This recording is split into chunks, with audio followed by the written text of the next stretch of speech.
Bonsoir à tous et bienvenue à ce 20e épisode de la saison 2 du podcast à la coupe qui vous est propulsé par la microbrasserie Le Caveau des Trois Pistoles pour votre bière hockey. N'oubliez pas de penser à la bière à la coupe, le Montminou. Alors, je vous rappelle que vous pouvez nous suivre sur nos différentes plateformes puisqu'on est disponible entre autres sur Facebook, sur YouTube, Spotify, Twitter et nouvellement Instagram. Alors, on a du contenu qui est du contenu exclusif sur chacune de nos plateformes pour vous. Donc, on vous invite à venir nous rejoindre sur nos différentes plateformes. Notre équipe de réseaux sociaux fait un très gros travail. Alors, bref, on vous invite. Également, je vous invite à écouter la Notif des sportifs à tous les mardis midi, animé par Loric Salvaille, qui a peut-être un invité particulier qui s'en vient très prochainement. Donc, restez à l'affût de la Notif des sportifs de Loric Salvaille à tous les mardis midi. Et le coin des rumeurs qui est également animé par Loric Salvaille à tous les vendredis midi pour les nouvelles rumeurs LNH. Aujourd'hui, on va faire des petits topos au niveau de l'actualité de la LNH. Il s'est passé quand même beaucoup de choses dernièrement. Et pour ce faire, on va inviter notre collaborateur, Sam, le gérant d'estrade. Sam, comment ça va? Salut, ça va toi? Ça va très bien, Sam. D'entrée de jeu, il faut que je te parle. On a eu un vote dans la LNH de la part des joueurs. Et quand on dit les joueurs, je pense que pour évaluer le gars qui a le plus d'impact, c'est un bon indicateur. Exactement. Ma question, moi, va être la prochaine. Le meilleur défenseur selon les joueurs de la LNH, Cale Makar. Est-ce que c'est lui qui va gagner le Norris? Probablement pas. Alors, est-ce que vraiment le Norris est un trophée qui est remis au meilleur défenseur? Ouais. Non, mais c'est parce qu'il devrait avoir deux trophées. Je sais que ça se parle beaucoup dans le national. Les joueurs eux-mêmes en parlent. Ils aimeraient ça avoir un trophée pour le meilleur défenseur offensif et le meilleur défenseur. Mettons, le meilleur pointeur du défenseur, c'est le Norris, puis tu en fais un autre trophée. Là. Mais Cale Makar aussi, il aurait probablement peut-être gagné le Norris s'il n'avait pas manqué autant de matchs. Il a manqué beaucoup de matchs, fait que son nombre de points, mais on sentait qu'Eric Carlson, c'est très impressionnant cette année. Là. Il va probablement faire 100 points. En tout cas, j'espère qu'il va le faire. Ce serait le fun de voir ça. Je pense en 96, la dernière fois, Brian Leach. Ça fait quand même longtemps. Je sais que c'est Brian Leach, mais je ne me rappelle pas de l'année parce que j'étais très jeune. mais 100 points pour un défenseur, c'est incroyable. Surtout un défenseur d'une équipe assez mauvaise, on va dire. Fait que, ouais. Mais je suis d'accord que Cale Makar, c'est le meilleur défenseur. Je suis d'accord avec les joueurs. Ouais, ben, moi aussi, puis quand j'ai vu ça, j'ai fait comme à quel point c'est dommage de voir qu'il n'a même pas gagné de Norris parce que les joueurs le reconnaissent que c'est le meilleur. Ouais. Il ne sera pas. Mais sinon, est-ce que tu as été surpris de voir des résultats aussi intenses, le Vasilevski, à 50 quelques % d'appui concernant c'est le gardien que je veux avoir dans un match décisif? Pas tant surpris pour l'instant. Je pense que c'est vraiment le meilleur gardien de but sur la planète. Tu sais, le fait que Carey Price soit plus là, ça enlève beaucoup de... Tu sais, avant, c'était comme une guerre entre ces deux-là pendant 3-4 ans. Mais là, Carey Price n'est plus là. Puis des gardiens de but. Shesterkin n'a vraiment pas de bonne saison. Non. Ben, comparé à ce qu'on s'attend. Là. Il s'est repris dernièrement. Oui, dernièrement, oui. Les Rangers sont repris au complet, là, globalement. Mais je ne suis pas surpris de voir ça. Mais je crois que dans les prochaines années, un autre de ses compatriotes russes va le chauffer. Il s'appelle Ilya Sorokin. Qui, je ne sais pas si vous avez vu son arrêt cette semaine, là, mais du bout du bâton, ouais. Celui, je l'aime depuis qu'il était repêché. Je vais dire, j'ai hâte qu'il arrive. Finalement, arrive. Timide au début, mais là, on a vraiment vu que ce gardien-là était solide. Fait que... Et puis ça, là, ça me lance on the spot, là, mais tu sais, longtemps, les Highlanders avaient un système de tandem au niveau des gardiens de but. Là, Sorokin s'implante vraiment comme un Exactement. Ça fait longtemps qu'il n'y a pas eu un gardien. Depuis Rick DiPietro, ça n'a pas vraiment très bien été avec les gardiens. Là. Il y avait eu Thomas Greiss vers la mauve. Après ça, il y a eu Corey Schneider. Qui n'a jamais vraiment été un bon gardien là, mais il avait été cherché. Sinon, c'était souvent Barry, c'était Barry Trotz qui amenait, je pense qu'il aimait beaucoup ça, avoir 2 gardiens de but. Mais là, moi, je pense que ça te prend un gardien de but dans au moins 55 matchs. Peut-être pas trop le surutiliser, mais quand tu as une équipe comme les Islanders qui n'ont pas beaucoup de grosses attaques, ça prend un excellent gardien de but. Puis c'est ce qui va probablement les emmener en série. Il y a Sorokin, puis le fait qu'ils jouent bien collectivement. Mais moi, en fait, je me dis, c'est surtout quand tu n'as pas de gardien qui est vraiment identifié numéro 1, aussi bien opter pour un tandem au lieu d'essayer d'avoir un numéro 1 qui est ish, mais vas-y avec. Parce que les Bruins, ça marche bien en ce moment. Oui, ça marche bien. Mais Ullmark, il est quand même. C'est pas un jeune gardien de but de 22-24, mais je pense qu'il est dans fin vingtaine. Mais ça reste que. Un tandem, moi, comme Swayman puis Ullmark, je pense pas que ça peut durer des années parce que les deux, je pense qu'ils ont le goût d'être numéro 1. Là. Puis je pense que les deux ont le potentiel de l'être aussi. Fait qu'un gardien de but, on avait beau dire ce qu'on veut, ils veulent garder les buts chaque soir, même si à un moment donné, ça prend un congé. Là. Mais Vasilevski, lui, il veut être le 20 buts tous les soirs. Fait que, mais je pense que ça peut durer à long terme avec des gardiens qui le savent. C'est comme Montembeault, je pense que lui peut être dans un tandem. Thomas Greiss peut être dans un tandem. Ville Housseau peut être dans un tandem. Mais des gardiens comme Sorokin ne peuvent pas être dans un tandem. Ils veulent garder les buts. Exact. Je pense que ton option tandem est là tant aussi longtemps que tu n'as pas un gars qui est vraiment clairement identifiable. Exactement. Sinon, ben là, on a peut-être un débat à clore, puis c'est celui du joueur qui a le plus d'impact dans une équipe, parce que là, McDavid il a remporté et haut la main, là, puis ça, c'est ses pairs qui l'évaluent comme ça. Fait que je pense que le débat McKinnon-McDavid. Ben, ça dépend comment on le voit. Moi, c'est la question. Est-ce que McDavid, c'est sûr que c'est lui qui a le plus d'impact dans son équipe parce que tu l'enlèves, les Oilers, oui, en Draisaitl, mais les Oilers, c'est une équipe de bas de classement juste avec Draisaitl. Quand tu as les deux, c'est un monstre à 2 têtes. Les deux sont encore meilleurs ensemble. Mais si tu en enlèves un des deux, c'est sûr que ça diminue. Puis la profondeur des Oilers n'est pas là en attaque. La blessure de Van Der Kane au poignet, il n'est plus ce qu'il était depuis qu'il est revenu de ça. Fait que oui, McDavid, c'est le joueur le plus important de son équipe. Mais moi, quand je dis que McKinnon, c'est pour construire une équipe, pour gagner la coupe. Ouais. C'est là que je prends McKinnon. Mais McDavid, c'est clairement le meilleur joueur de la ligue. C'est même pas serré comment il est bon. Mais pour construire une équipe pour gagner, McKinnon. C'est ça. La question, par exemple, pour les joueurs, c'était vraiment le gars qui a le plus d'impact dans un match. Exact. On parlait pas de... Je suis d'accord avec ça. Okay. Malgré que McKinnon, c'est peut-être mon cœur qui parle. J'aimerais ça que tu me parles de choses un peu étranges. Là. Ouais, vas-y. Il y a des affaires dans LNH que j'ai pas tant compris. Puis dernièrement, j'ai vu, entre autres, de ton côté, bus Patrick Laine, qui est un ailier naturel qui se ramasse au centre. Qu'est-ce qui s'est passé? Ce qui s'est passé, ben, je pense qu'il se passe plein de choses à Columbus, pas très agréable depuis le début de l'année. Ce qui est arrivé, en fait, on n'a jamais eu la réponse, mais moi, je pense que ce qui est arrivé, c'est que Brad Larson a eu de la mortalité dans sa famille. Il a fallu qu'il quitte. Fait que c'est Pascal Vincent qui a pris le poste d'entraîneur-chef en attendant que Brad Larson revienne des funérailles. Puis, c'est lui qui a coaché. Fait que derrière moi, c'est lui qui a décidé de mettre Patrick Laine. Il dit « Anyway, ils ont rien à... les Blue Jackets n'ont absolument rien à perdre. » Fait que ils ont dit « On va l'essayer une game. » Puis il a vraiment aimé ça, ça a l'air. Mais je sais pas, ça a fini 7-2, je pense, ce match-là. Fait que ben, c'est sûr c'était contre Vegas. Mais c'est bizarre. Qu'est-ce qu'il y a à gagner? Parce que Laine n'aura pas une carrière au centre. Là. Non, mais... Peut-être que c'est l'année qui l'a demandé aussi. Que j'aimerais ça jouer au centre, mettons, à soir. J'aimerais ça l'essayer. Un challenge. Sérieusement, qu'il perde la game ou qu'il gagne la game, que ça marche ou pas, il ne deviendra jamais un centre. Mais peut-être que le joueur, il demande ça à son coach il veut sais, why not? On va l'essayer. Puis, tu sais, on ne sait jamais, des fois, tu essaies des affaires puis ça marche. Mais je pense pas que Laine va être un centre. Là. Mais ça a l'air qu'il a apprécié beaucoup l'expérience. Fait que ça peut bien lui faire plaisir. Là. Non, je sais pas. Mais tu sais, je me dis, un gars comme Dustin Byfuglien, il avait été changé, il était ailier, si je me rappelle bien, avec les Hawks. Puis après ça, il s'est ramassé défenseur. Brad Burns aussi. Brad Burns, il était ailier au début? Oui, il était à l'attaque. Avec le Wild, je crois qu'il était au début. Ouais. Il était repêché par le Wild. Je suis surpris, ça. Je me rappelle pas de ça. Mais tu sais, l'aîné, c'est parce que tu n'as même pas intérêt de le changer de position. Il va bien où ski. Là. Fait que je vois pas l'intérêt de. Ah, puis il n'y a pas le IQ hockey, mais il n'y a pas le. Un centre, ça a déjà en partant une pression pour être bon défensivement parce que tu es le gars le plus important dans les attaques. Puis tu sais, Laine, il n'aura jamais le sens d'être un gars défensif. Le gars, il pense à l'attaque, il pense à scorer des buts. C'est comme si Cole Caulfield avait joué au centre. T'sais. C'est sûr que Cole Caulfield est plus petit, tandis que peut-être Patrick Laine à 6 pieds 4, 200 quelques livres, un centre, mais je pense pas qu'on va revoir ça prochainement. Peut-être cette année, on ne sait jamais, mais je pense pas qu'après, je pense que c'est juste pour les gars veulent avoir du fun. Tout le temps à perdre à un moment donné, je pense que ça a juste changé le mal de place, puis ça a changé les idées, je pense. Je pense que c'est plus ça.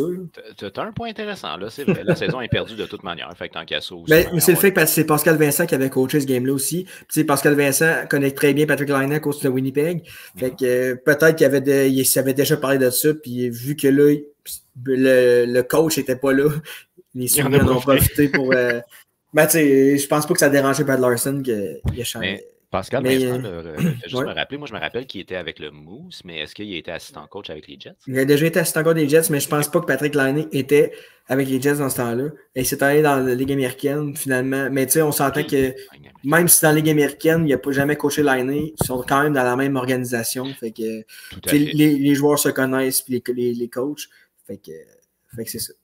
Puis ça, d'ailleurs, ça va être intéressant, ce point-là, avec un autre sujet. Mais avant qu'on passe à l'autre sujet, c'est un joueur que toi, tu connais mieux que moi, mais Elias Pettersson, j'ai vu que selon le site de hockeywriters.com, on le met sur... Parce qu'il faut rappeler que, tu sais, quand ils font les listes de trophées, il y en a un qui gagne, mais ils peuvent voter pour comme d'autres joueurs. Oui, il y a tous les votes sont comptabilisés. S'il y a un vote, le joueur va apparaître.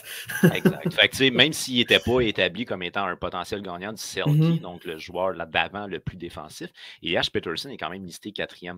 Donc, est-ce qu'il y a quelque chose qui a changé dans sa game que moi j'ai manqué parce que je ne le vois pas comme un joueur défensif? C'est pas un joueur défensif, mais c'est un gars qui joue quand même bien défensivement. C'est pas un gars qui a son jeu, il veut pas nécessairement jouer défensif dans sa tête, mais on dirait que il le fait.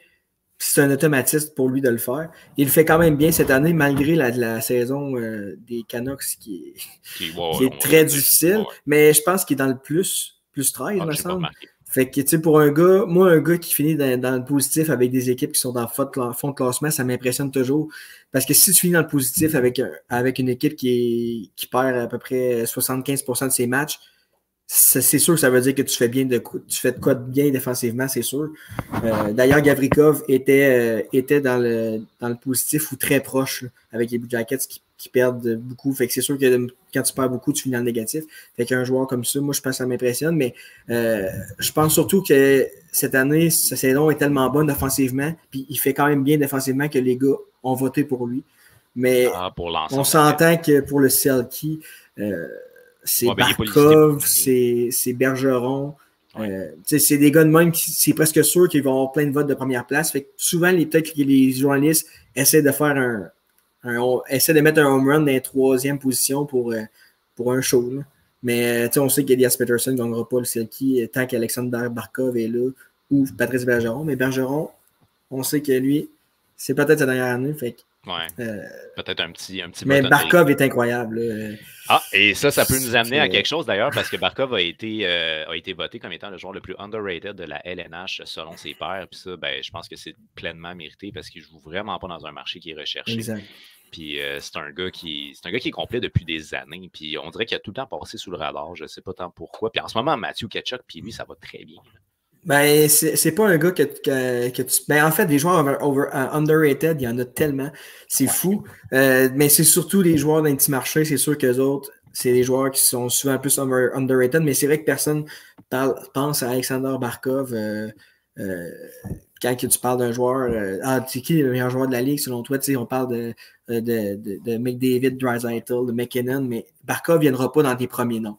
Mais moi, mon choix, là, je sais que c'est les joueurs, mais c'est un autre joueur des Panthers qui me surprend, c'est Carter Verhaeghe. Je connais le nom. 34 buts cette année avec les Panthers. Quand même. Je l'ai dans mon pôle, je le connais bien.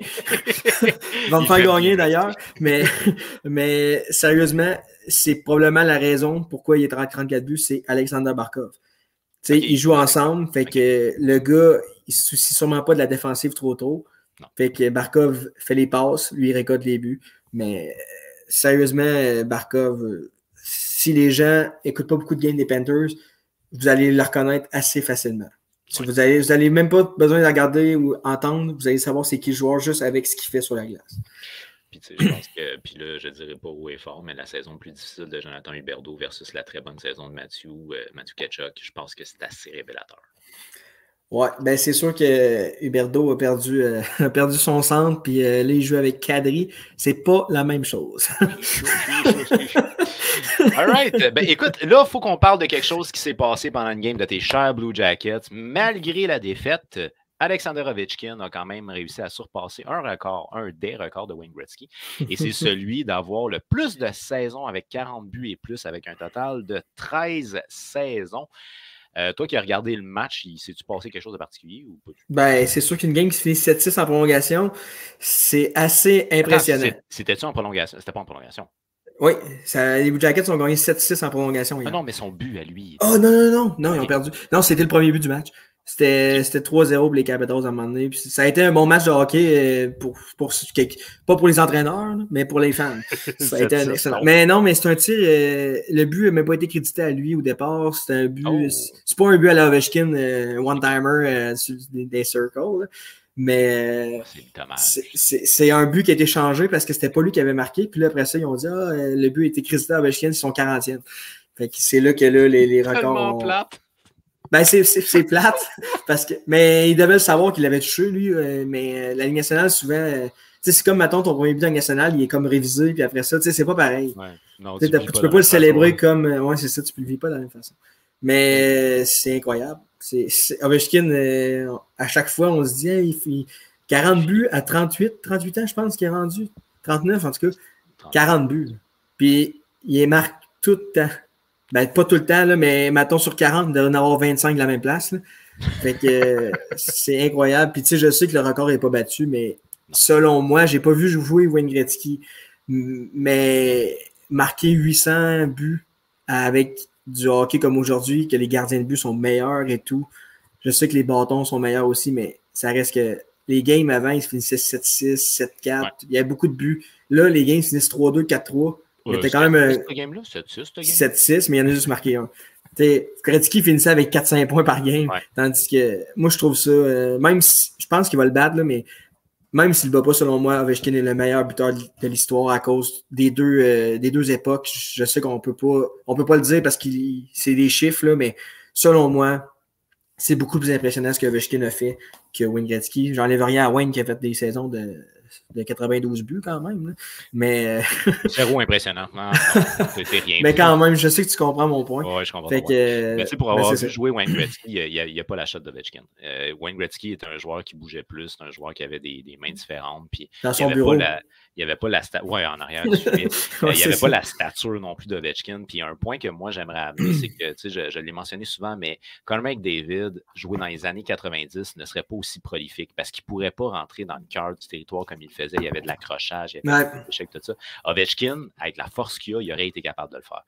Fait que, tu sais, d'après moi, Ovechkin, qui est un gars que j'ai toujours qualifié comme étant paresseux parce qu'il est tout le temps en même place, mais sacrément, il compte pareil tout le temps de là. Ben, c'est ça, puis tout le monde le sait qu'à Powerplay, mais tu sais, c'est un peu une affaire pour Cole Caulfield. Je sais que c'est pas le même genre, mais Cole Caulfield, ses buts, c'est pas mal tout le temps la même place.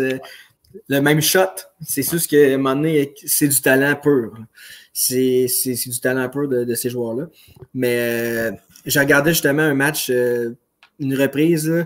Ben, pendant la COVID, il y a eu beaucoup de reprises. Puis c'est à l'enfer comment il y avait de l'accrochage. C'est même pas gênant. Là. Il tire vraiment le gars, là, puis il n'y en avait pas de punition pour d'accrochage. Fait que ça, c'est sûr qu'aujourd'hui, McDavid, il se ferait accrocher en zone neutre, jamais qu'il y aurait la vitesse pour il n'y avait pas les mêmes patins. Sûrement que tu donnes les patins à McDavid dans le temps, il y aurait peut-être des gars qui auraient patiné un peu plus vite. Là.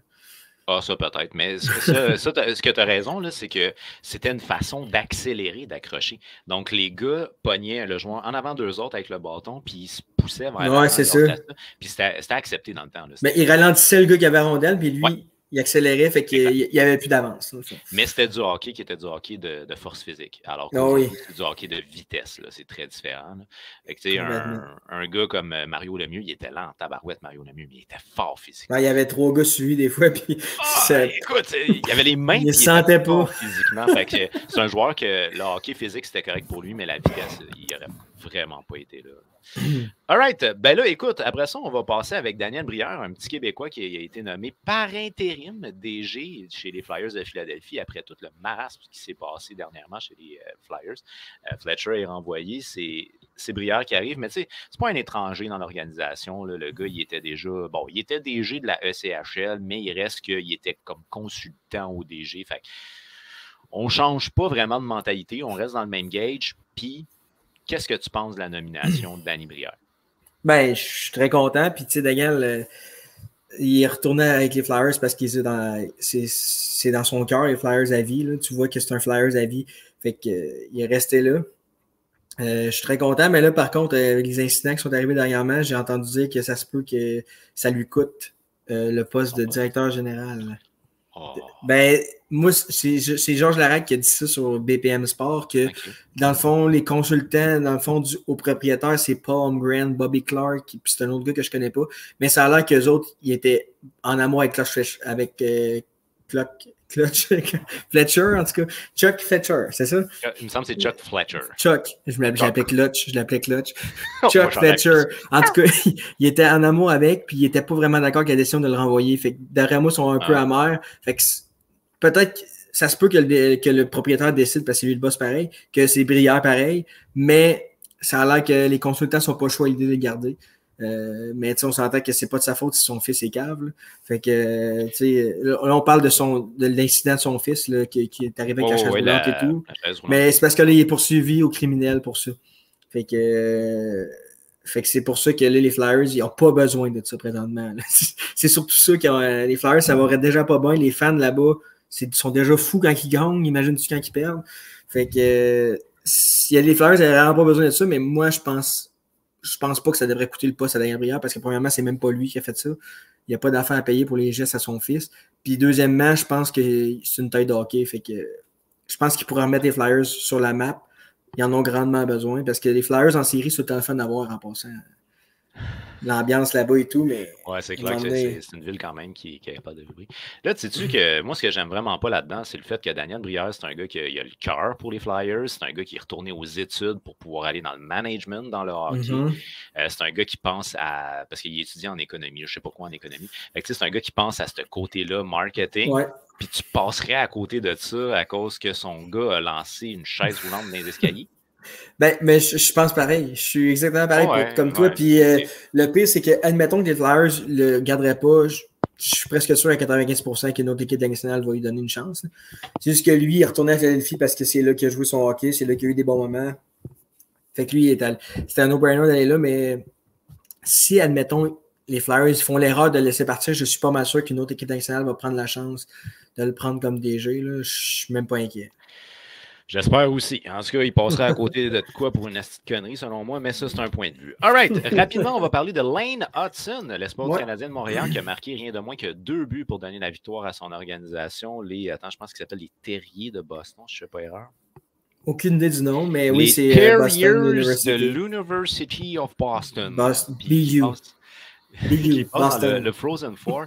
Est-ce que tu as jeté un coup d'œil ou pas du tout? Tu as vu les c'est sûr que là, moi, je suis comme occupé avec le March Madness côté basketball ces temps-ci, mais c'est passé tout en même temps à un moment donné. Ça n'en fait trop. Je suis débordé, moi, là. Mais j'ai jeté un coup d'œil, j'ai regardé les faits saillants, puis il y a un assist shot, là, Lane Hudson, le but, je pense, à la prolongation qu'il a marqué. Mais ceux qui veulent voir les Nuggets en action, demain, c'est la demi-finale. Je ne sais pas si c'est demain ou vendredi, mais c'est soit un des deux. Oui, aujourd'hui, c'est diffusé jeudi. Fait que... Jeudi, OK. Aujourd'hui, jeudi ou demain, vendredi. Exact. À 2h sur les ondes de RDS. Les deux demi-finales vont être présentées. Fait que c'est Western Michigan. Mais là, à 2h, c'est trop tard. Là. Ça va être fini. Ça, c'est diffusé à 18h. Ouais, mais si c'est vendredi. OK, ouais, c'est vrai. C'est dans le temps. Mais en tout cas, si c'est vendredi, parce que c'est une des deux demi-finales qui est un jeudi, puis une. Okay. Peut-être qu'elle est passée à la demi-finale présentement. Mais peut-être pas non plus. Peut-être pas non plus. Fait qu'au pire, regardez la demi-finale de vendredi pareil. Dans le fond, c'est pas compliqué. Vous allez avoir un espoir du Canadien pareil. C'est soit les Hudson ou Jacob Dobbs, le gardien de but d'Ohio State. Fait que regardez ça, c'est du bon hockey. C'est les quatre équipes qui restent pour le championnat de la NCAA. Fait que c'est ça. Melen Hudson. C'est un méchant bon espoir, un méchant bon prospect pour les Canadiens. La seule affaire qui inquiète les gens, c'est son poids, sa grandeur pour un défenseur. Parce que, tu sais, un défenseur, tu sais, Quinn Hughes, on s'entend que Quinn Hughes, pour sa grandeur, défenseur, ça le dérange pas bien. Fait que je pense qu'on sait qu'il est capable. Mais je pense que c'est une difficulté que d'autres défenseurs n'ont pas, comme mettons Logan Mailloux n'aura pas, parce que lui, il a déjà ouais, c'est ça. Mais sérieusement, il est impressionnant. Pour un choix de deuxième ronde, là, en plus. En termes de mots de la fin là, sur Lane Hudson, Mathias Brunet, qui était sur les ondes de BPM, je vais paraphraser, a dit « On peut s'énerver pour lui ». Fait que bref, lui, il est très confiant que Lane on parle du gars qui s'énervait pour Mathias Norlinder, par exemple. Fait que on va me garder une petite jeune. OK. C'est pas que je l'ignorais. Effectivement, Norlinder, il n'a pas pété des... En tout cas, il n'a pas pété mais non, mais il faut quand même être content que... Quand un des espoirs de ton club est bon, je veux dire, tu sais que les Coyotes, Logan Cooley est exceptionnel. Puis moi, j'ai Jordan Dumais quand même dans Halifax, c'est en train de tout casser. Puis tu sais, je suis excité, mais je me garde quand même une petite gêne à cause de la stature aussi. Mais c'est sûr que c'est le fun de voir un prospect de ton équipe qui brise des records, qui est comparé à des bons joueurs. Mais ça reste qu'on va le savoir dans 2-3 ans. Fait que, on peut dire ce qu'on veut, mais regarde. Avec le depth chart que le Canadien a au niveau des défenseurs, je pense qu'on va réussir au moins d'en sortir un qui va être quelque chose de solide. Ben, c'est sûr. Moi, je vois Logan Mailloux ou Lane Hudson driver un powerplay. Puis Goulet, moi, je pense que le meilleur défenseur de la brigade, ça va être Goulet. Overall, parce que ce gars-là, il est vraiment bon partout. Mais côté offensif, il est moins développé que les Mailloux et Hudson, maintenant. Mailloux, je ne l'ai pas tant vu. Lane Hudson, j'ai vu des séquences, puis il aime porter la rondelle. Il aime se patiner. Ouais, il est plus mobile. Mais Mailloux, pour sa grosseur, il est mobile, puis surtout un excellent lancer. Mais bon, je pense que ça va être une compétition entre ces deux-là pour le QB sur le powerplay, mettons. Si je peux dire ça. Ça fait longtemps que les Canadiens n'en ont pas eu un. Là. Ça a été Subban le dernier. Après ça, il y a eu Markov Subban en même temps, mais après ça... tranquille. On va dire ça tranquille. On est sur le neutre, on va dire. Même moi, je me rappelle à une certaine époque, c'était Sheldon Surrey qui était genre notre défenseur le plus offensif. Mais il y avait un bon tir du poignet de la... Son bâton jaune, il craquait ça. Bang! Mais tu sais, il reste que c'était... En tout cas, avoir vraiment un général pour l'avantage numérique, ça peut être intéressant. Ah, c'est sûr, ça va nous permettre de faire un lien avec notre prochain invité qui, lui, va venir nous faire un petit topo sur les sénateurs d'Ottawa. Est-ce que ça n'a pas été facile dernièrement, mon cher Phil Sands? Comment ça va? Ben, à cause de la dernière séquence, comme tu viens de dire, moins bien. Moins bien. Ça va bien, mais moins bien. Mais là, pour faire mon lien, là, j'ai trouvé ça super intéressant ce que j'ai lu dernièrement. Thomas Chabot était blessé. Oui. Puis Jake Sanderson a été beaucoup utilisé. Là. Je pense que c'était même le défenseur le plus utilisé. Daniel Alfredson a travaillé avec Jake Sanderson pour y montrer des images de Eric Carlson et de Chris Phillips. On croit beaucoup là, aux côtés de Jake Sanderson Powerplay. Je savais même pas ça. De Daniel Alfredson, j'avais jamais entendu ça. C'est dans The Athletic que j'ai lu ça. Fait que... OK. Ben, on croit vraiment beaucoup en Jake Sanderson. En ce moment, je pense que Chabot joue avec une blessure. DJ Smith a dit que c'était un warrior. Il veut jouer, il veut faire partie de cette équipe-là, puis il veut terminer la saison malgré des petites blessures par-ci par-là. Mais c'est parfait. S'il est blessé, on baisse son temps de jeu. On sait que Jake Sanderson, malgré que c'est sa saison recrue, il est capable d'en prendre. Puis dans le match contre les Pingouins, il a joué. C'était le défenseur qui avait joué non, je pense que c'était contre Boston. Il a été le joueur le plus utilisé pour toute l'équipe. il a super bien performé. C'est rare qu'on voit Jake Sanderson faire une erreur. Puis c'est tellement surprenant. Il n'a jamais joué une saison aussi longue de toute sa carrière. On est rendu dans la dernière petite séquence de fin de saison, puis il joue encore aussi bien qu'à son premier match. C'est vraiment impressionnant, puis on croit que c'est notre défenseur du futur, c'est clair. Puis là, si je fais pas erreur, j'ai regardé vite, puis il a l'air d'être pas mal tout le temps utilisant l'avantage numérique, que ce soit première ou deuxième vague, il est tout le temps en powerplay. Toute la saison, pas mal, il a été sur la deuxième vague. Maintenant, il est rendu sur la première. Notre avantage numérique était un des meilleurs de la ligue pendant longtemps. Oui. Puis on a eu une longue séquence que ça allait mal. On était incapable de scorer, puis on était sur le bord de battre un record de l'histoire de la Ligue nationale pour le plus de buts alloués en désavantage numérique dans des matchs consécutifs. C'est pas glorieux. C'était pas glorieux, mais depuis qu'on a mis Jake Sanderson, ça a recommencé à bien aller. Thomas Chabot sur la deuxième paire, je trouve ça parfait. Pas que Chabot était nécessairement un mauvais défenseur, mais quand ça va mal, il faut que tu essayes différentes choses. Puis à date, ça a quand même fonctionné. Puis est-ce que tu peux... Ah, vas-y, Sam. Si je ne me trompe pas, en plus, Jake Sanderson, il avait comme été prêt avant Jimmy Drysdale, puis les gens étaient capotés. Finalement, c'est sûr que Drysdale n'a pas été chanceux. Il s'est fait opérer à l'épaule la première semaine de l'année, mais Jake Sanderson, pour un gars qui a doublé son nombre de matchs, là, parce que je pense qu'il joue à peu près 35 matchs en NCAA, puis là, il est rendu proche de 80. Fait que c'est impressionnant. Puis moi, j'ai regardé aussi la game contre les Pingouins parce que je voulais qu'ils perdent. Puis c'est ce qui est arrivé. On va donner tout le crédit aux gardiens. Les scènes étaient horribles, ce match-là. Ouais, puis dis le nom du gardien pour le fun, là, pour que le monde. Dylan Ferguson. Rappelez-vous de ce nom très important. Il vient faire l'histoire. Écoute, pour faire un petit topo, je l'avais noté, ce gars-là, parce que j'ai aucune espèce d'idée c'est qui. Il a joué un total de genre 2 matchs dans la LNH, mais contre les Penguins de Pittsburgh, il sort une efficacité de 980. What the fuck? J'ai aucune idée. Je sais pas quoi dire. Je sais pas d'où que ça sort. En fait, il voulait environ 1 mois. Il était avec les Marlies dans la Ligue américaine. Ouais, il a été échangé pour des considérations futures. Donc, on assume que c'est elle un peu qu'ils nous ont donné pour Matt Murray. On va assumer que c'est ça. Après ça, il est rendu à Belleville. Puis là, nos 2 gardiens se blessent.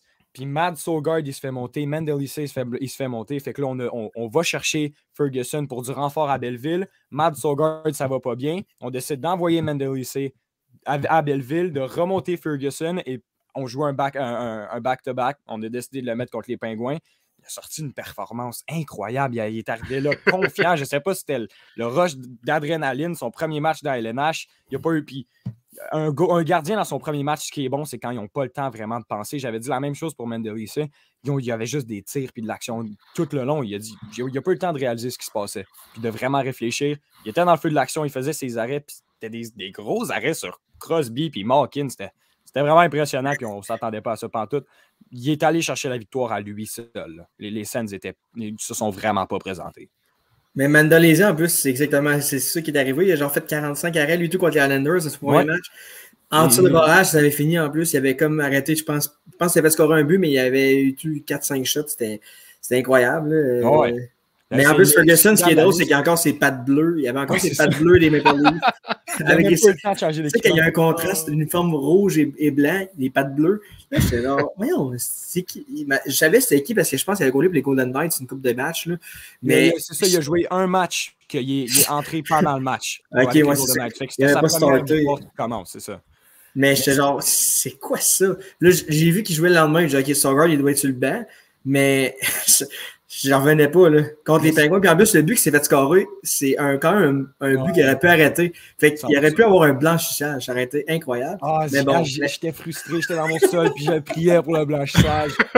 Mais le pire dans tout ça, c'est que le lendemain matin, on apprend qu'il est malade. Je ne sais pas si c'est la malédiction des blessures des gardiens des Sens, mais il est malade. Moi, je pense que c'est juste parce qu'après avoir joué un match comme ça, il ne pouvait plus en prendre. Il a pas eu un grippe avec les joueurs qui passaient à côté. C'est ça, exactement. J'espère qu'il n'est pas allergique à la pote parce que ça doit être le causer. Après ça, il remonte.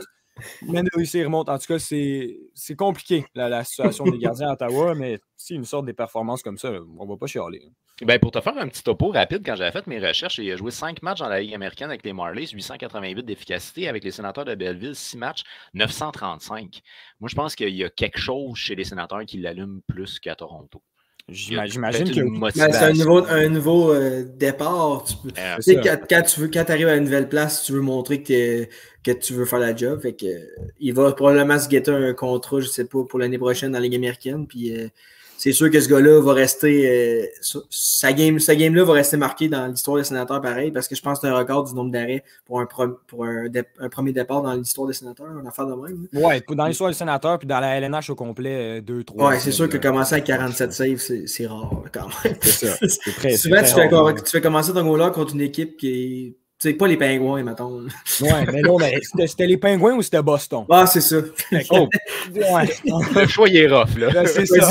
Qui choisit prend pire, on laisse aller. Mais tu sais, tu dis, le coach, avant le match, il va leur dire hey, c'est un nouveau gardien, c'est son premier match, il vient d'arriver, essayer de jouer un bon jeu défensif devant lui. Non. Non, aucunement. Ils n'ont rien fait. Mais je suis vraiment content, par contre, que même après avoir laissé un petit but faible, ils ont eu un avantage numérique à 2-3 minutes, ils sont allés la mettre dedans, puis ils ont eu la victoire pour lui. Là, ça, j'ai trouvé ça parfait comme histoire. Moutou, parfait. Est-ce que tu peux nous parler un peu de la dernière... en fait, ça n'a pas été très facile dans les derniers temps. On a 5 défaites entre le 11 mars et le 18 mars. C'était tough, là? Oui, c'était très tough. En fait, on venait d'avoir check-in, tout allait bien. Puis là, on joue Columbus à la maison, le dernier match à la maison. On gagne, ça crie les We Want Playoffs, on veut les séries, ça crie ça partout dans l'aréna. Tu sais, les fans, on était très optimistes. Puis c'était la première fois en 5 ans qu'on l'était autant. On est parti dans l'Ouest, 5-0, une défaite de 5-0 contre Chicago. Terrible, terrible. Mais tu te dis, peut-être qu'ils vont revenir. Effectivement, contre le Kraken. Ils battent le Kraken, puis après ça, c'était juste une pente descendante contre le Vancouver, Calgary. Laisser 5 buts à chaque match. La défensive n'était pas bonne. Mads Søgaard l'était pas tant non plus. Je ne veux pas blâmer lui, évidemment, mais il y avait quand même une part de responsabilité à prendre. Puis tout ce voyage dans l'Ouest-là, vraiment, pratiquement complètement tué nos chances d'avoir une place en série. Mais le pire, c'est que ce soir-là, on s'est envoyé des messages sur Messenger, moi et Phil. On criffe les Blackhawks, voyons donc. Puis là, tu sais, à 2-0, ils disent c'est pas fini, mais là, à 4-0, 5-0. Mais ce match-là a vraiment laissé des cicatrices mentales dans les joueurs. Là. Ça a vraiment fait mal parce que justement, ils étaient sur un nuage. Tout le monde était hype. Puis là, les journalistes, tu sais, ne veulent pas après le match. Qu'est-ce qui s'est passé? Voyons, qu'est-ce qui se passe? Ah ouais. Et ça reste, c'est des séquelles qui sont restées. Mais le pire, c'est que la game contre les Pingouins, je me suis dit, hey, tu sais, puis hier, ça a 2-1 contre Boston, là, ça a été une méchante grosse game de hockey, puis ils ont bien joué, les Sénateurs. Là. Ils méritaient, je pense qu'ils méritaient au moins un point dans cette game-là. Fait que je sais pas c'est quoi leur calendrier, là, mais si les Pingouins continuent à perdre, je pense qu'il y a une lueur d'espoir. Là, je dis une lueur, là, c'est vraiment mince là, comme lueur. Mais je pense que quand il y a de la vie, il y a de l'espoir. Fait que moi, je crois encore aux Sénateurs. S'ils peuvent coller genre 8 victoires de fil, en tant que c'est minime. Mais on sait jamais. Ouais, ben c'est ça. D'habitude, les Sens, là, toute la saison, ça a été la même chose. C'est soit ils ont 7 victoires dans leurs 10 derniers matchs ou ils ont 7 défaites dans leurs 10 derniers matchs. Il n'y a pas d'entre-deux. Il y a tout le temps des hauts et très hauts puis des très bas, comme dans ce voyage-là, puis ce qu'il y avait juste avant. Puis en ce moment, ça va encore bien. Ça sort de nulle part, mais on s'en va à Pittsburgh, on gagne, on joue contre la meilleure équipe de la Ligue. On a mieux joué que Boston. J'ai tout regardé le match. Je suis convaincu qu'on a mieux joué que Boston. Mais c'est quand même Linus Ullmark qui a pas mal volé le match. Là. Il était super bon. Puis ça recommence à aller bien, mais c'est ça. En ce moment, il faut prier que les Penguins perdent, les Panthers perdent, puis les Sens gagnent. Il faudrait que les trois s'alignent pour qu'on se trouve une place en série, ce qui serait surprenant, mais magnifique.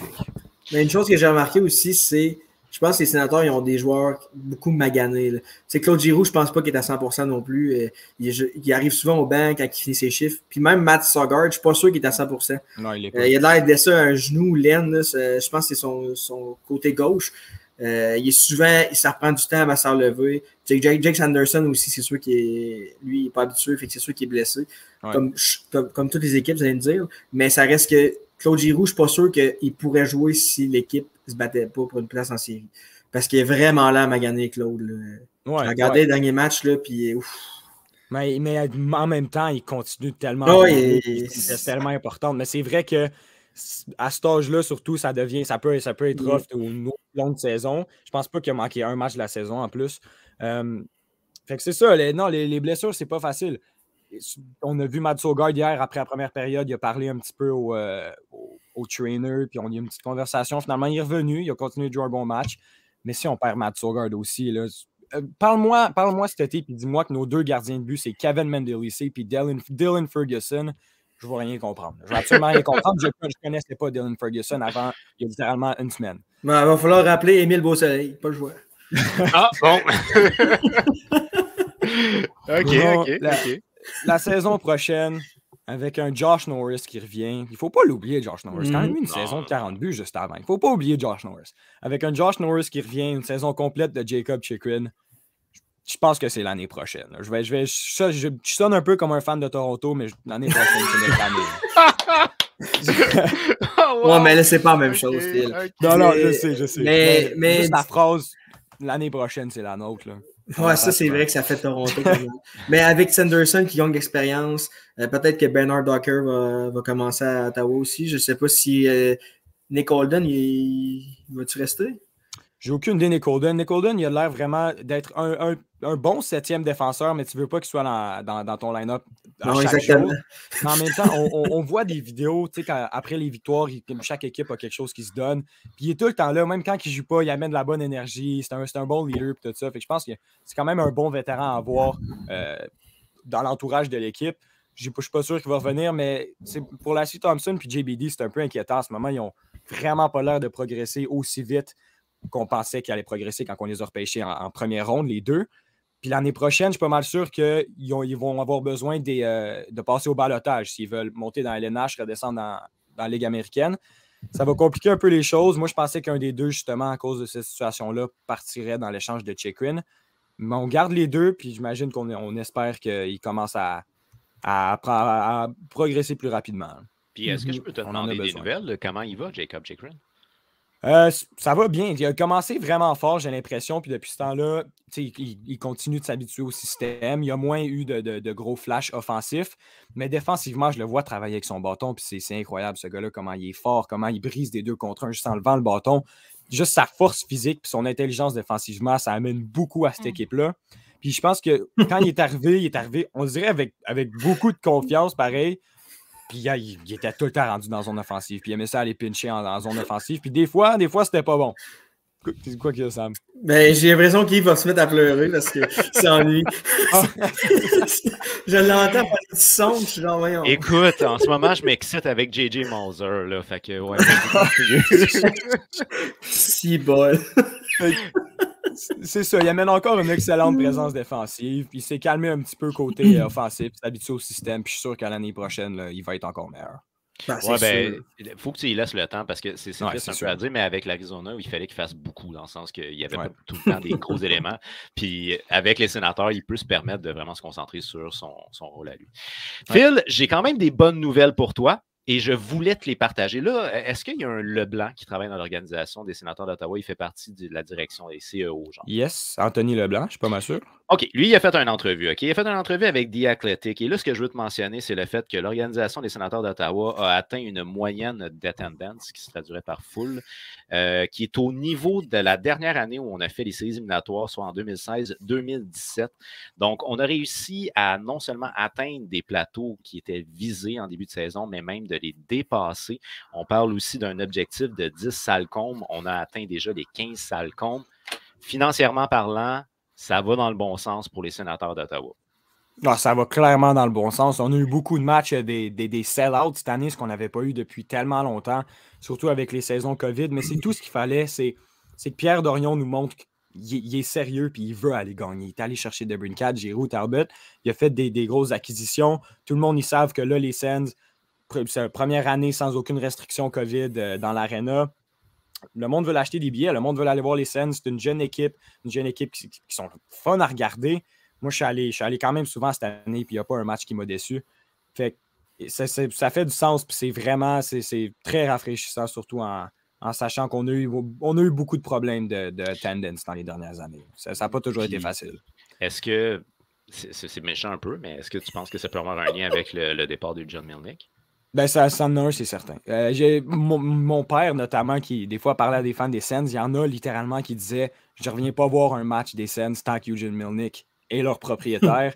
C'était rendu à ce point-là. Juste la frustration de, ils ne voulaient pas nécessairement dépenser de l'argent puis tout ça. C'est sûr que d'une certaine façon, son départ a eu un impact positif sur l'équipe. Évidemment, on ne souhaite pas ça à personne. C'est aucunement ça qu'on dit. Mais c'est quand même, ça a amené des avantages. Puis je pense que ça a quand même un lien quand même assez direct avec pourquoi il y a autant plus de monde qui viennent au centre Canadian Tire cette année. Ben ça, puis peut-être aussi, il y a eu des moves quand même assez agressifs. Là, aller chercher de Brinkett, c'est quand même quelque chose. Claude Giroux, c'est quand même quelque chose. Jacob Chychrun, c'est quand même quelque chose. Est-ce qu'à l'époque de Eugene Melnyk, on aurait dépensé comme ça? Je sais pas. Là. J'ai aucune idée. Honnêtement, j'ai aucune idée. C'est dès qu'il est parti que Dorion a signé le gros contrat de Norris puis de Stützle. Maintenant, on dirait que ça l'a libéré. Il a le droit de dépenser de l'argent. Il est allé chercher de Brinkett. Quand il est allé le chercher, je suis pas mal sûr qu'il savait qu'il faudrait qu'il donne autour de 9 millions s'il voulait le signer. Peut-être que Eugene Melnyk n'aurait pas approuvé du tout cet échange-là, justement, en pensant au futur. Fait que c'est sûr, j'ai l'impression que ça l'a libéré Pierre Dorion d'une certaine façon, puis ça lui a permis définitivement de dépenser plus d'argent. En tout cas, une chose que je peux te dire, c'est que les finances vont bien, l'effervescence est alentour de l'équipe, donc ça l'augure bien pour tes prochains propriétaires, parce que c'est sûr que ça devient intéressant d'acquérir l'organisation des Sénateurs. Ouais, avec le nouvel Arena, puis si en plus tu rajoutes Ryan Reynolds qui fait des publicités, je ne sais pas trop, LNH.com ou quelque chose de même. Ben, il a vendu ses parts d'une compagnie de télécommunications, fait qu'il a gagné, il n'a pas gagné, mais il a récupéré 350 millions en argent, fait que c'est sûr que c'est pas pour rien. Non, il est sérieux, là. Il s'est... Ils sont rendus à phase 2, je pense. Consortium, consortium en français, là, en tout cas, avec le groupe Remington.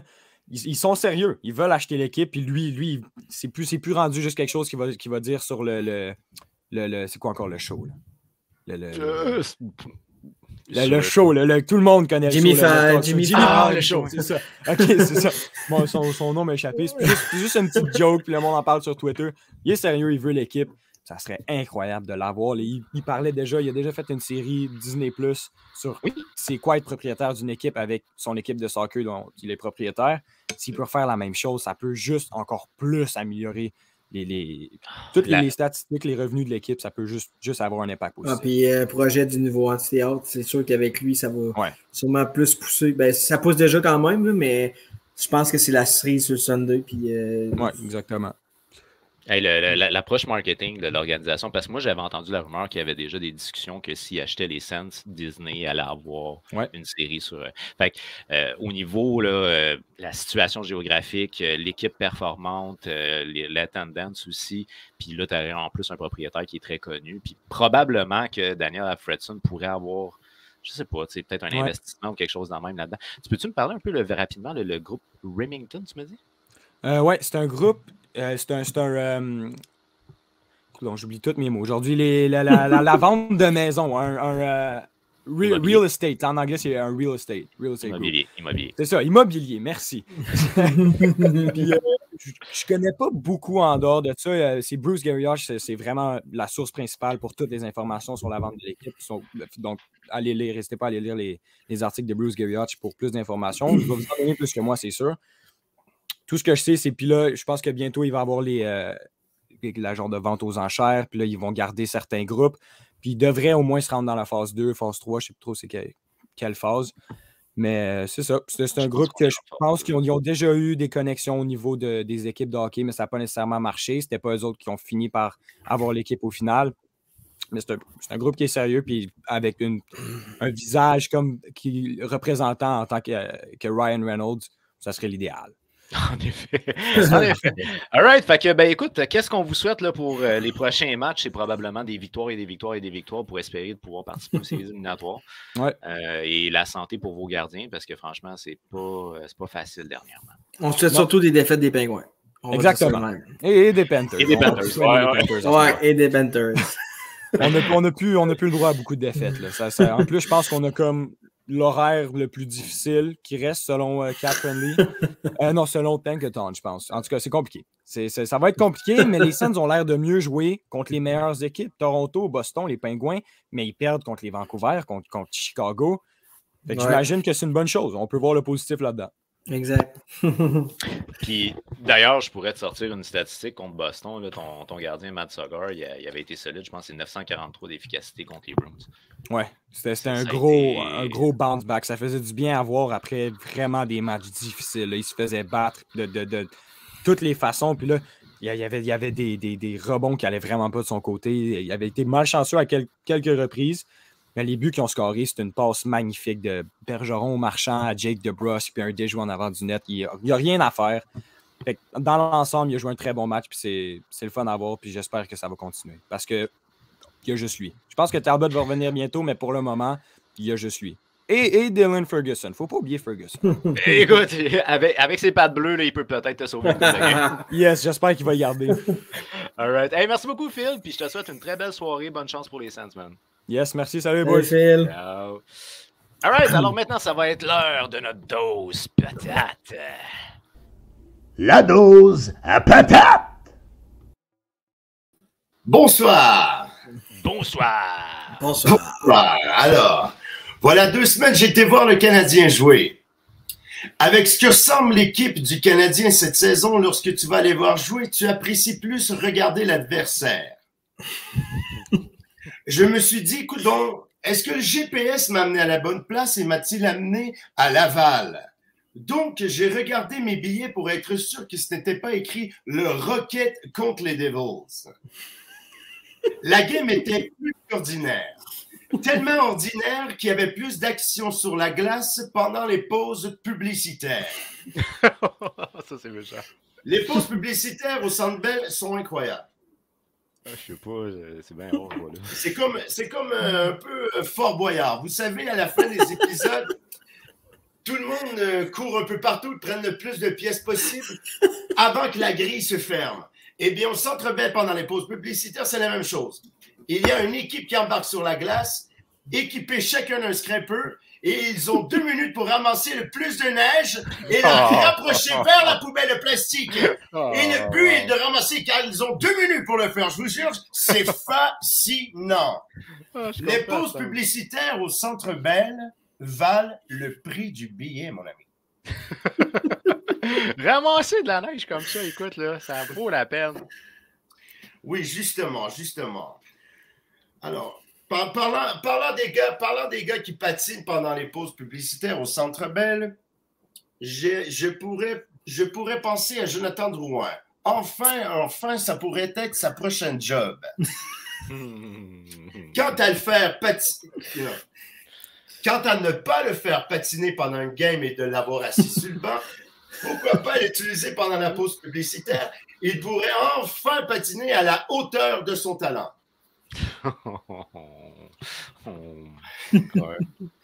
C'est ça. Ah oui, c'est ça. Il pourrait devenir le capitaine des meilleurs scrapeurs de neige pendant les pauses publicitaires. Comme on le sait tous, Drouin a été puni pour avoir arrivé en retard à un meeting. Drouin a répondu que c'est seulement 2 minutes en retard et ce n'est pas beaucoup.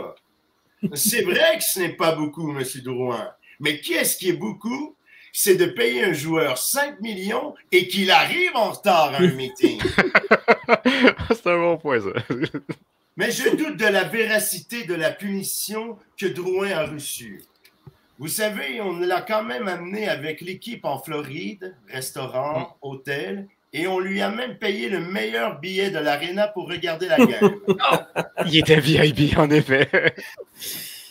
Alors, c'est clair qu'avant de punir Drouin, M. Saint-Louis a agi comme une bonne maman qui parle à son enfant très mal élevé à l'épicerie.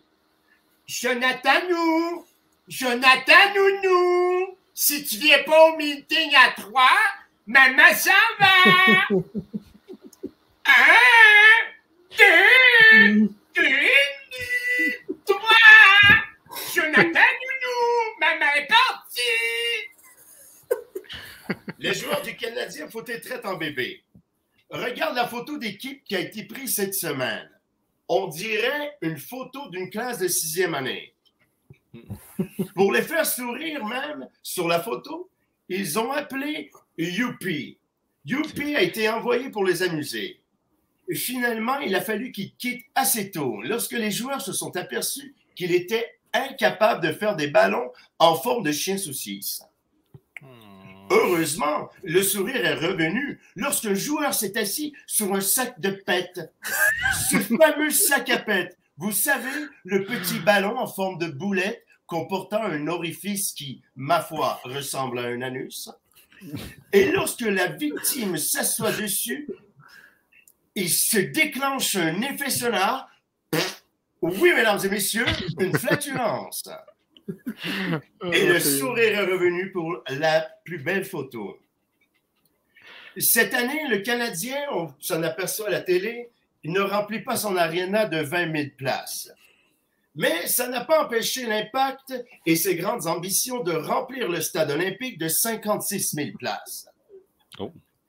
Je ne sais pas si vous avez vu la dernière partie de l'Impact, ils ont gagné, tant mieux pour eux. Par contre, j'ai vu quelque chose que je n'avais jamais vu. Ils ont révisé un but et ils ont demandé la révision de la vidéo. Une double révision à leur avantage. Okay. Je n'avais jamais vu ceci dans ma vie. Je ne suis pas intéressé d'aller voir l'Impact en live. Pourquoi? Car une partie de soccer n'a pas de pause publicitaire et je m'ennuierais beaucoup des gens qui se crèvent dans le match. Oh, allez, santé, mes amis. Santé, mon ami. Puis on invite les gens à la maison à suivre Patate85 sur TikTok parce que tu as montré les gens qui ramassent la neige sur ton TikTok. Je m'en rappelle très bien. Merci beaucoup, Patate. Passe une belle soirée à toi. Là. Bye bye. La dose à patate! Eh bien, mon cher, c'était ça pour ce qui est des nouvelles de cette semaine. Qu'est-ce qu'on souhaite pour la prochaine semaine du côté des Blue Jackets? Des défaites. Des défaites. Des défaites. Et encore des défaites. Non, on souhaite. Moi, je l'ai dit, les meilleurs games des Blue Jackets, c'est quand ils perdent genre 6-5. Tu sais, ils marquent des buts. Puis d'ailleurs, je vais les voir samedi contre les Canadiens de Montréal. Fait que je vais être au Centre Bell. Fait que j'espère qu'on va avoir un bon match. Une défaite en prolongation des Blue Jackets, je serais correct. Mais c'est sûr que j'aimerais ça qu'ils gagnent là, pour battre les Canadiens. Mais oui, contre les Canadiens, c'est l'orgueil. Là, c'est ça. Là. Ça me dérange pas qu'ils perdent les autres, mais samedi, il faudrait qu'ils gagnent. Ben, je te le souhaite bien. Puis tu vas là-bas avec... Avec ma copine et toute sa famille dans une loge. On est... Oh Seigneur, dans une loge. Fait que on est... Là, c'est un cadeau qu'on a eu. Fait que c'est vraiment hâte de vivre ça. Voir Johnny Gaudreau. En vrai. C'est vrai, ben oui. Ben, je l'ai vu à Columbus, la fois que je suis allé au début de l'année, mais là, ça va être spécial de le voir à Montréal. Là. Tu vas être déstabilisé d'entendre, là, mettons, les Blue Jackets qui comptent, pas de canon. Ça va faire bizarre, ça va être plate. Les canons, c'est sûr que c'est un plus. Ouais, ben écoute, je te souhaite un beau voyage à Montréal. Prévoyez un petit peu de temps d'avance parce qu'il y a plein de rues qui sont en construction. On dort à l'hôtel dans un hôtel proche du Centre Bell, fait qu'on est correct. J'espère juste que mon char il va survivre au nid de poule. Il y a des pas pires trous, effectivement. Mais je pense que le trafic est assez intense. Fait que ça, c'est à prévoir d'avance, mais vous êtes proche, fait que c'est bien parfait. Ouais. Je te souhaite une très belle game au Centre Bell, mon cher ami. Puis ben, une victoire des Blue Jackets. Moi, ça me dérangerait pas. Le Canadien peut bien descendre, ça me comprend. C'est bon. Soirée, là, bye. Et pour vous à la maison, je vous rappelle que vous pouvez nous suivre sur nos différentes plateformes puisqu'on est présent, entre autres, sur Facebook, sur YouTube, Spotify, sur Twitter et nouvellement sur Instagram. Je vous invite à écouter la notif des sportifs à tous les mardis midi animée par Loric Salvaille. Je vous rappelle qu'il y a une nouvelle qui s'en vient assez intéressante concernant la notif des sportifs et ce sera très prochainement. Et le coin des rumeurs à tous les vendredis midi. Je vous dis un très grand merci d'avoir été là ce soir et je vous souhaite une belle fin de soirée. Bye!